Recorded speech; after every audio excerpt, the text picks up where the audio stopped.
Le ministère de la Culture, dont j'ai la charge, s'est engagé à soutenir cette initiative panafricaine qui vise à créer et à consolider cette indispensable affection que doivent avoir nos enfants, nos élèves et nos populations pour le livre et la lecture.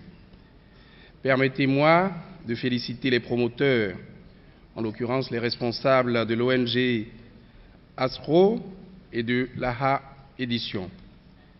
De pareilles activités en vue de la familiarisation à la lecture dans nos pays deviennent de plus en plus nécessaires, car il est malheureusement observé que nos concitoyens manifestent de moins en moins d'intérêt pour la lecture.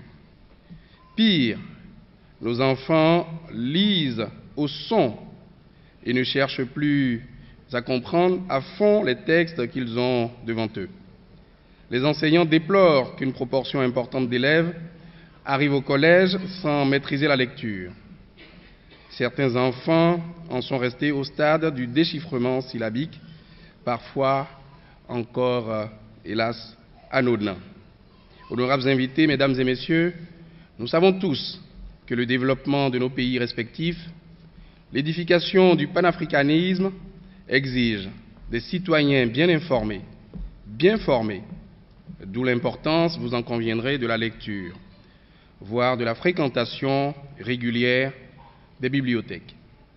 C'est pourquoi le département ministériel dont j'ai la charge, à travers ses différentes directions techniques, s'active à doter notre pays, le Bénin, d'une véritable stratégie de développement des bibliothèques, de lecture publique, du réseau institutionnel, pour que le livre devienne un outil accessible à tous et partout. Chers finalistes au concours Trophée Livre d'Or, vous avez le droit de vous réjouir d'être à la finale de ce concours. Cela témoigne de vos capacités intellectuelles et de vos aptitudes à marquer positivement votre parcours dans la vie. C'est pourquoi je voudrais respectueusement inviter ce beau public, ce public qui est arrivé ici massivement, j'en suis le premier étonné, à vous applaudir réellement, sincèrement et pendant au moins une bonne minute, mes chers enfants. Merci beaucoup. Vous avez certainement compris que l'influence d'une lecture est souvent décisive sur l'orientation d'une vie et que les jeunes gens ont été déterminés par elle à une vie intellectuelle, morale plus active et épanouissante. À cet égard, M. Lewis n'a-t-il pas raison d'affirmer que par la littérature, je deviens 1 million de personnes et suis toujours moi-même. La lecture procure de la nourriture morale à notre esprit, lui donne de l'énergie, des dispositions pour résister aux mauvaises influences et aux tentations maladroites de notre milieu social. Aux élèves présents dans cette salle, je voudrais leur dire qu'avec la lecture, on améliore son style et son langage, la langue, la grammaire, la richesse du vocabulaire, et j'en passe. Parmi vous, les meilleurs lecteurs auront de bons résultats, de bons rendements à vos différents examens et concours, une plus grande promotion en classe et dans la vie et seront primés. La preuve en est la présente cérémonie qui nous rassemble cet après-midi et qui célèbre les meilleurs lecteurs. C'est pour cette raison que je voudrais nous inviter à aborder et à encourager particulièrement, disais-je, les organisateurs de ce concours, à demander ensuite aux opérateurs privés et aux partenaires techniques et financiers de les appuyer en vue de la pérennisation de cette initiative ô combien louable. Enfin, je voudrais demander aux responsables de l'ONG ainsi qu'à la édition de poursuivre l'expérience et de contribuer à inscrire le concours Trophée Livre d'Or dans l'agenda national et international des manifestations de promotion du livre et de la lecture. Je peux d'ores et déjà vous garantir que le ministère dont j'ai la charge sera à vos côtés pour vous aider à porter plus loin ce magnifique projet que vous avez. Et je regrette que vous n'ayez pas existé de mon temps et certainement j'aurais mieux lu. Et c'est sur ce que je voudrais dire, vive la lecture, vive le livre au service de l'émergence de nos nations, vive le partenariat public-privé pour la promotion du livre et de la lecture en Afrique. Je vous remercie.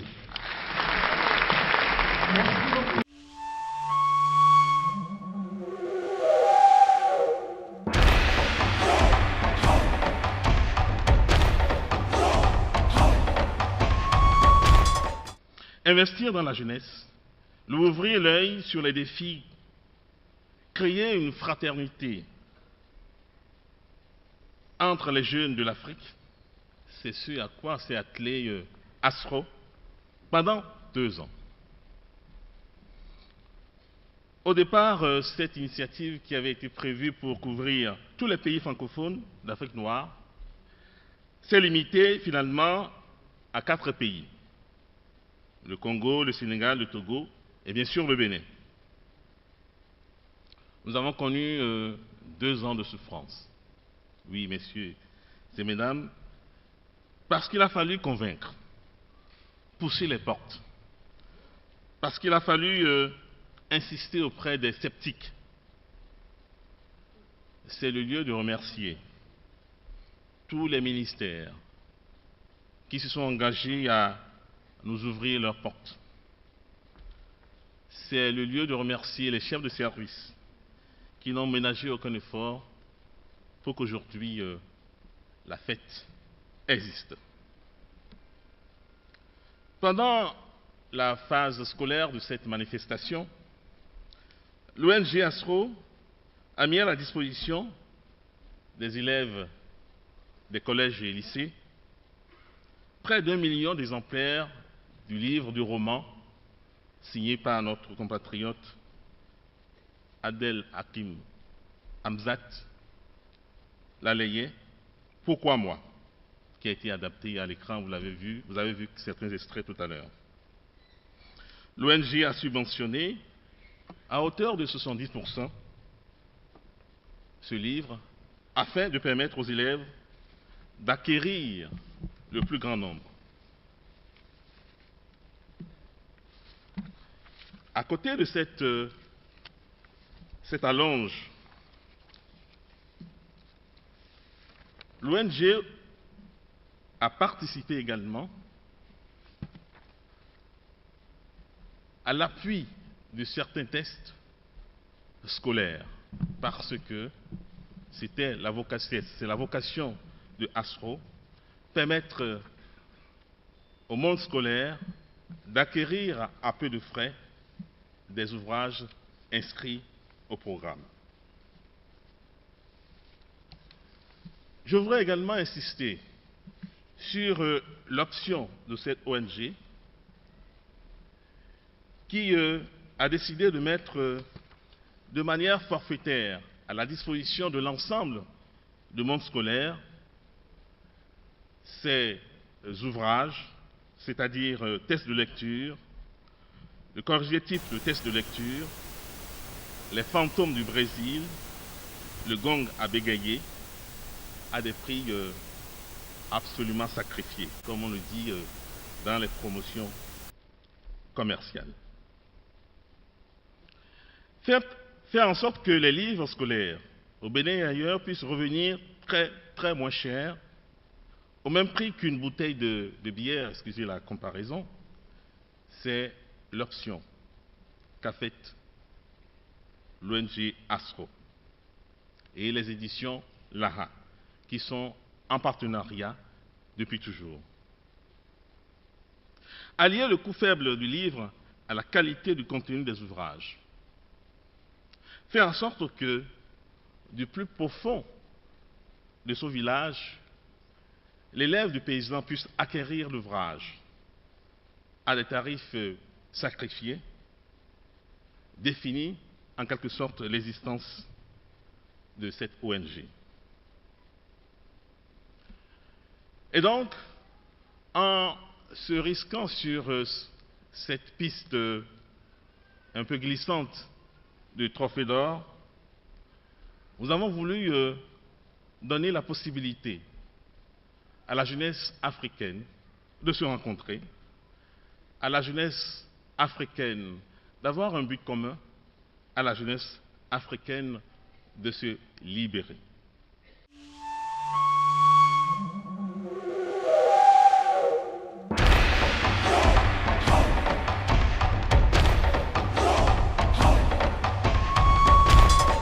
La délibération ici ce soir clôturera toutes les sélections effectuées par les différents jurys nationaux très actifs dans chacun des 4 pays participants auxquels je rends au passage un retentissant hommage. Elle sera transparente puisque vous suivez les notations et les appréciations du jury qui rendra les résultats sous vos yeux sans se retirer de la salle. Je remercie particulièrement les ministères de l'Éducation et de la Culture des pays participants pour nous avoir autorisé et facilité l'accès aux établissements scolaires et je souhaite vivement que ceux des pays pressentis pour la prochaine édition en fassent autant. Je remercie également tous les écrivains dont les œuvres ont servi de tremplin pour l'organisation de notre initiative panafricaine d'incitation à la lecture. Sans oublier tous ceux qui, de près ou de loin, ont apporté leur contribution à l'aboutissement et à la réussite de notre projet. Pour cette première édition du projet, nous avons été seuls. J'espère que pour les prochaines éditions, des partenaires et des sponsors privés nous rejoindront de long de notre parcours. Mesdames et messieurs, retenons toujours qu'il n'y a pas de nation prospère sans une éducation équitable. En souhaitant beaucoup de courage à nos chers candidats et à nos membres de jury, je déclare lancer la finale panafricaine de la première édition du concours Trophée Livre d'Or.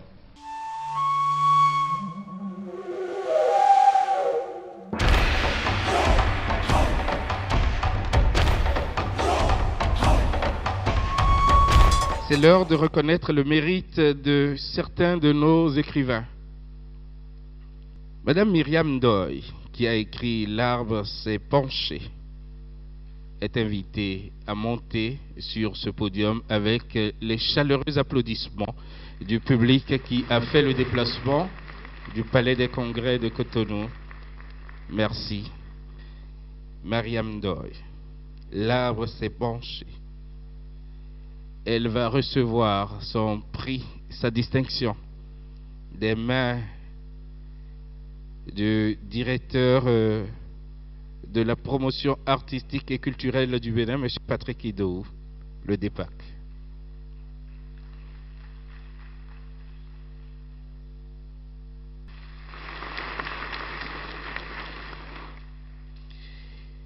Monsieur Philippe Amévigbe, Tradition bafouée, c'est son livre, il est togolais.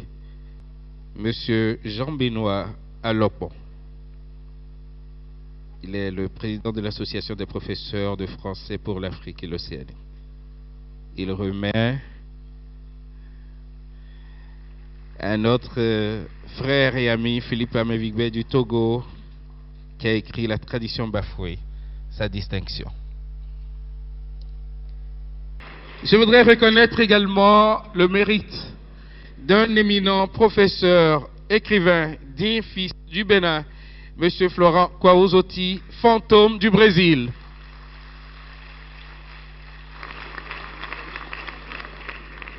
Sa distinction, il la reçoit des mains de M. Akapo Edo, président du conseil d'administration du bureau togolais de droit d'auteur.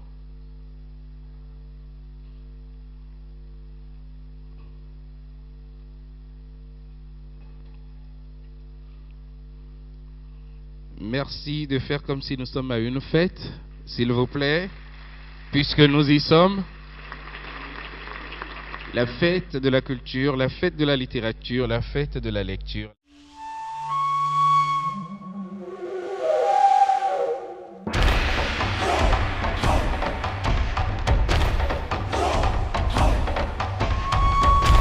L'ONG Afro tient à témoigner toute sa gratitude aux différentes personnalités qui ont d'une manière ou d'autre contribué à l'exécution du concours dans leur pays.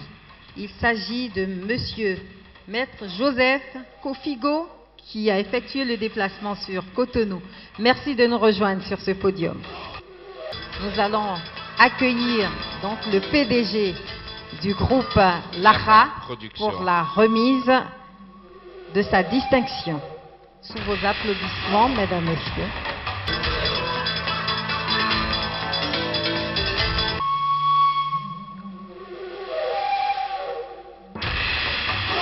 Un diplôme d'honneur et une médaille.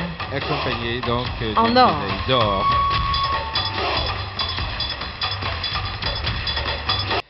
Nous appelons sur le podium le ministre burkinabé de la Culture et du Tourisme, Baba Ama, ou son représentant.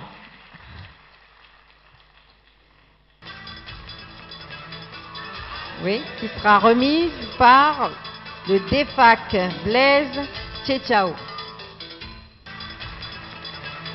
Monsieur Blaise Tchétchao qui va remettre le ministre, voilà, qui va remettre au représentant du ministre burkinabé de la Culture et du Tourisme, Monsieur Baba Ama.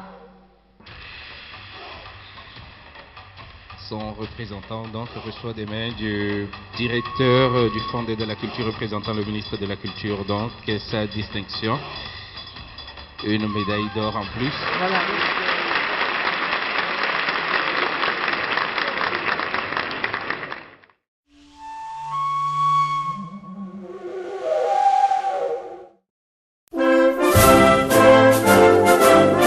Bonsoir à tous. Connaissez-vous le Bénin? Eh bien, c'est un pays de vainqueurs et je vais vous le prouver en remportant le trophée Livre d'Or. Bonsoir Cotonou, on m'appelle Harmonia Sabou. Je viens du Bénin. Je suis là pour remporter le trophée Livre d'Or. Je n'ai pas peur de mes concurrents. Je suis déterminée à honorer mon pays, le Bénin, en ramenant le trophée chez moi. Merci.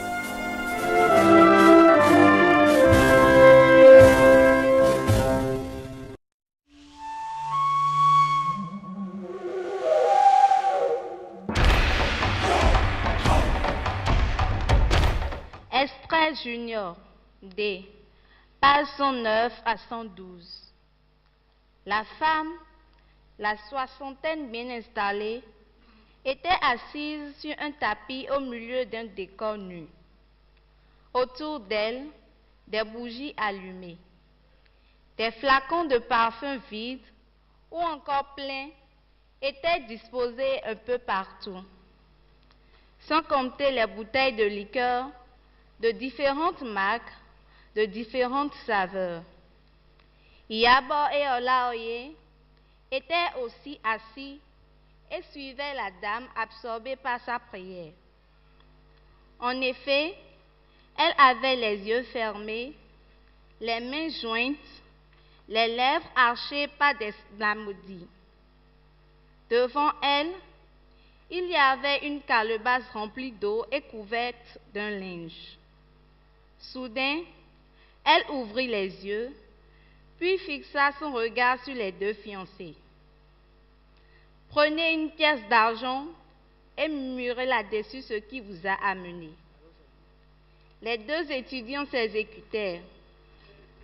Ce fut Olaoye qui plongea la main dans sa poche, en sortit une pièce de 50 francs et prononça des paroles là-dessus. Maintenant, reprit la prêtresse, jette la pièce dans l'eau. Olaoye lança la monnaie dans la calebasse.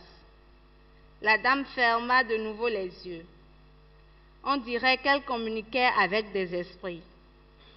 Son visage était un concentré d'efforts soutenus, de tensions fortes. Puis, soudain, elle rouvrit les yeux et regarda attentivement dans l'eau. Dès lors, elle se mit à parler.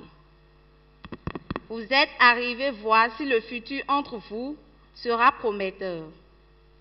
Je vois beaucoup d'amour entre vous deux, la paix du cœur et la longévité. De nouveau, elle ferma les yeux et les paroles devinrent plus dures. L'homme du couple est très intelligent, mais à la fin, il ne lui restera plus rien, car son intelligence et les labeurs de sa femme ne produiront pas d'effet. Certes, le couple aura les élémentaires de la vie, nourriture, logement et vêtements, mais rien de plus. La dame paraissait de plus en plus transfigurée. Elle garda le silence pendant un instant, puis poursuivit. Attention, je n'ai pas encore vu l'élément fédérateur de votre couple. Je vous vois vieillir ensemble, mais sans aucun enfant. Cependant, si chacun de vous prend son chemin, autrement dit, si vous vous séparez, vous aurez tous deux succès, richesse et beaucoup d'enfants. Mais si vous décidez de rester ensemble, vous serez heureux, cependant sans progéniture. De nouveau, la consultante ouvrit les yeux. Les deux fiancés paraissaient émus par ce qu'ils venaient d'entendre. La dame finissait sa prédiction, elle soupira et leur jeta. « C'est ce pourquoi vous êtes venus ici ?» ?»« Oui, » répondit en chœur les deux étudiants.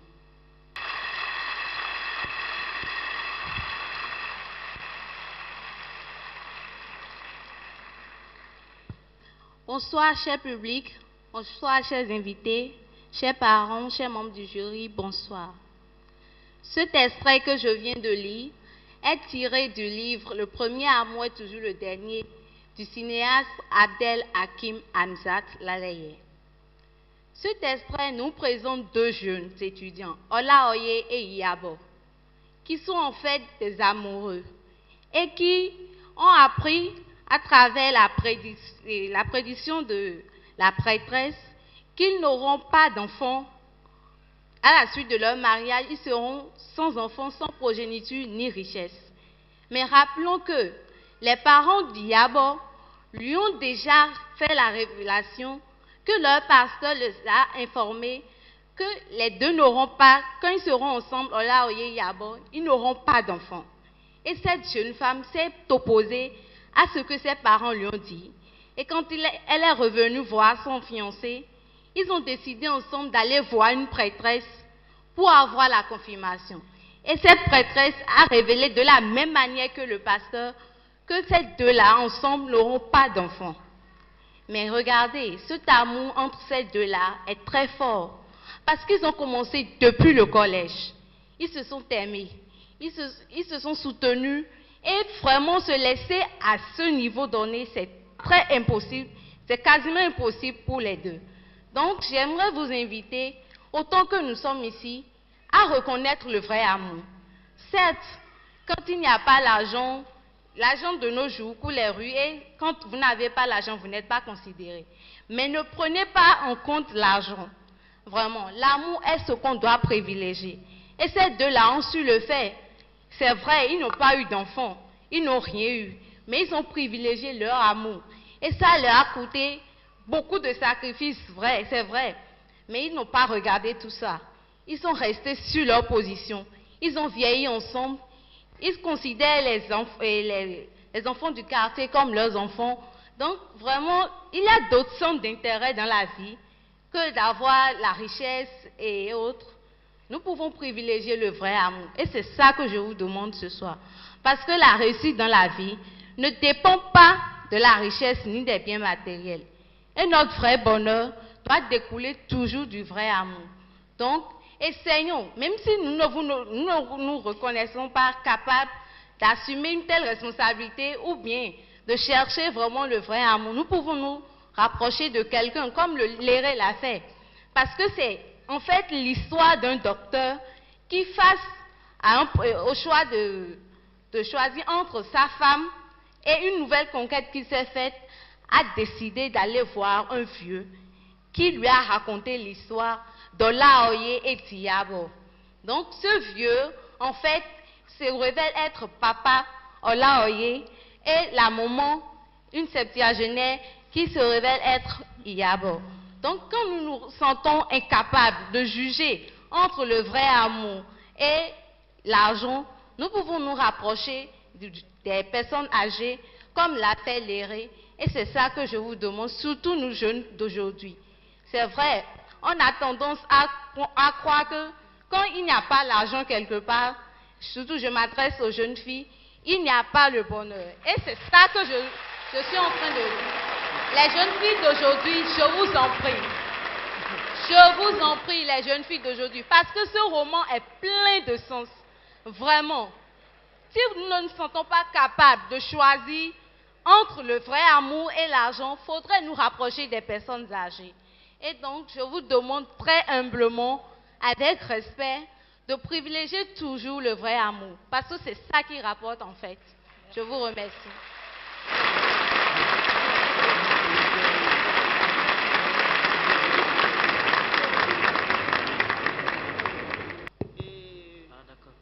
Mademoiselle Pouchami, Oui. croyez-vous aux forces des féticheurs? Oui, parce que nous sommes en Afrique. Et des révélations du genre en Afrique ont beaucoup d'importance.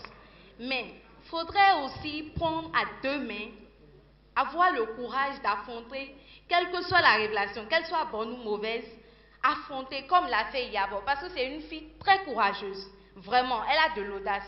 Parce que depuis la relation, c'est une femme vraiment qui a choisi Olaoye. Parce que au début du roman, on voit qu'en fait, qu'elle prend soin d'Olaoye jusqu'à ce qu'ils aient traversé toutes ces difficultés. Donc, les fétiches en Afrique, c'est vrai, ça a beaucoup d'importance, mais il faudrait aussi privilégier notre point de vue personnel. Parce qu'en fait, le cœur nous dit ce que nous devons faire. Et nous devons constater que même les féticheurs aussi, eux aussi, ils nous disent des trucs. Ils nous font des révélations. Mais si nous suivons de près ces révélations, nous verrons que bon, ils ont dit, mais nous pouvons aussi, parce que dans la vie, il y a beaucoup de solutions à tous les problèmes. Il n'y a aucun problème sans solution. Donc, je vous inviterai, vraiment, parce que quand on se dit, quelque chose ne va pas, il faut que j'aille voir une prédicatrice ou bien quelqu'un qui puisse me renseigner sur l'avenir. En fait, notre avenir se trouve dans nos mains. Et ce n'est pas la peine d'aller voir quelqu'un ou quelqu'une pour savoir ce que l'avenir nous réserve. Je vous remercie. Je vous remercie aussi.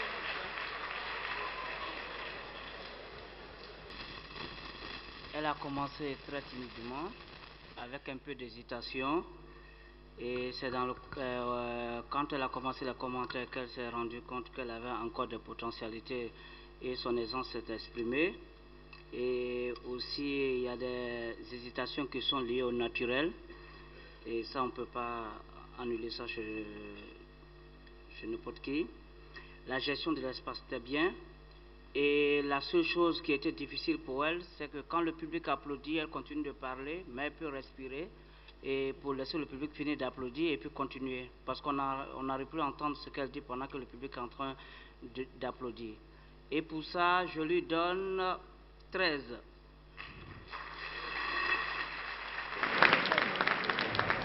Et moi, je trouve qu'elle a fait une assez bonne lecture.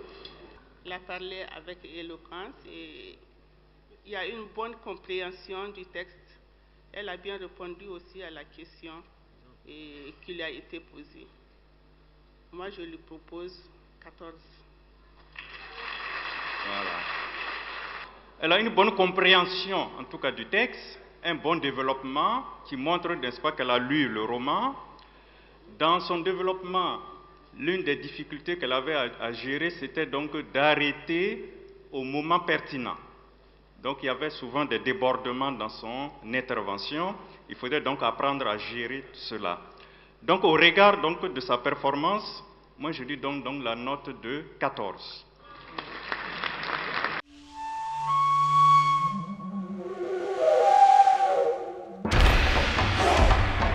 Bonsoir, cher public. Distingués membres du jury, honorables invités, chers parents et amis, je vous salue. Je suis la candidate du Bénin et sur ce, je vais me lancer. Extrait senior H.